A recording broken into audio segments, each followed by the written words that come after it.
Videoan mo kami, bait na. Oh, hanggang alas sabi mo, hanggang alas 6 yan. Hanggang alas 6 yan dyan sa atin. Ang simbahan. Hanggang alas 6 yan bigan sa atin. Hanggang alas 6, pwede kayo pumunta.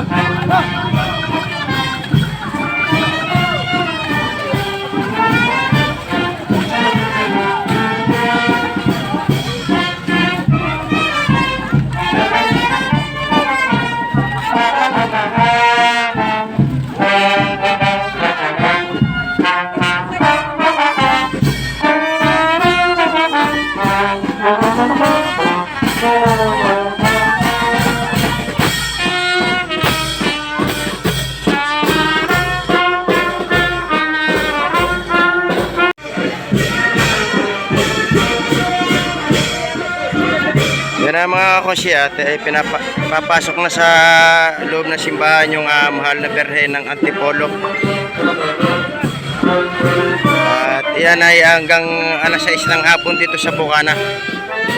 At yan ay pinursisyon pa galing pa ng bayan ng Nasugbu. At doon pinick up. Yan, lakad yan mula doon sa simbahan ng Nasugbu hanggang dito sa simbahan ng Bukana. At bago yan ipinasok sa simbahan ng Bukana, inilibot muna yan dito sa buong barangay.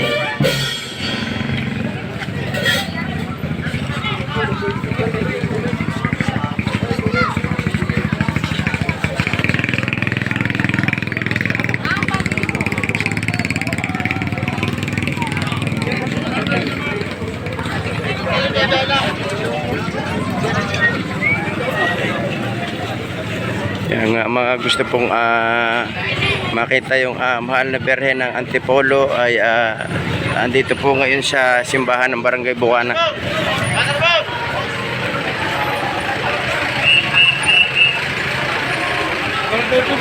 Bigay mo magdala ka din yan.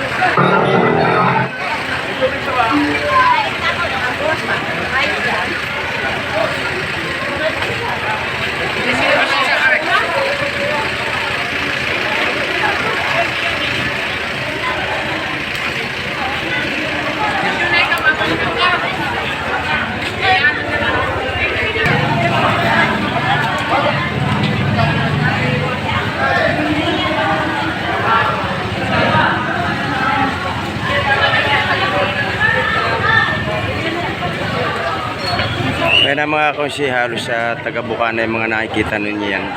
Maliban doon sa mga staff ng kasama ng mahal na Birhen ng Antipolo.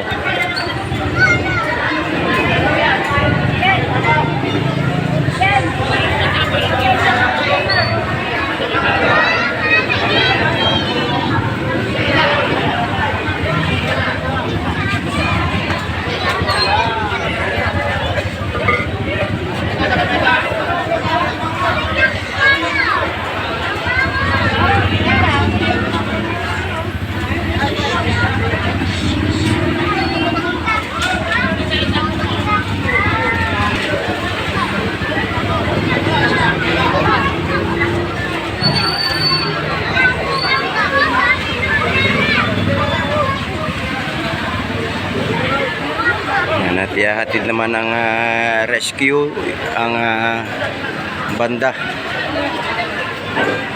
Tapos pagkahatid ng banda na yan, natakon man ang magdadrive diyan, papunta naman ako ng Batangas sa Kapitolyo at meron tayong sasamahan doong pasyente para sa financial assistance na kukuhanin nila.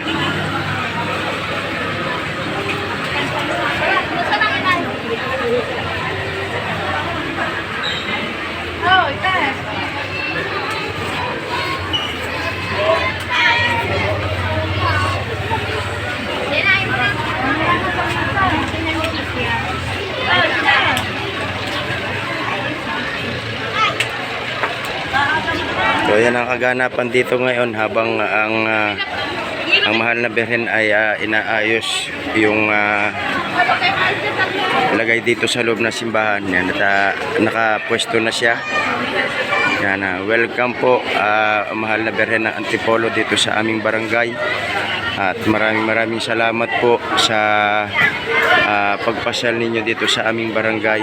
Sana po ay kalakip na pagpunta nyo dito ay ang biyaya para po sa mga taga rito sa aming barangay.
Tapos ito po yung aming mahal na Birhen dito, ang Nuestra Señora de la Paz.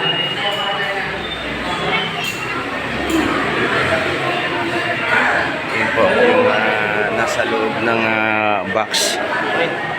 Yan po yung aming mahal na Birhen dito. Ayos naman. Yan, ito po yung aming Nuestra Señora de la Paz. Yan.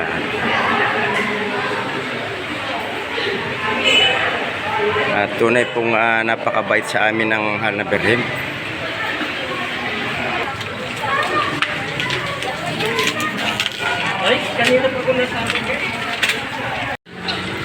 So yan mga OC, yung kaganapan dito sa loob ng simbahan. Yan, at hanggang dito na lamang itong aking vlog na ito. Thank you po sa inyong lahat.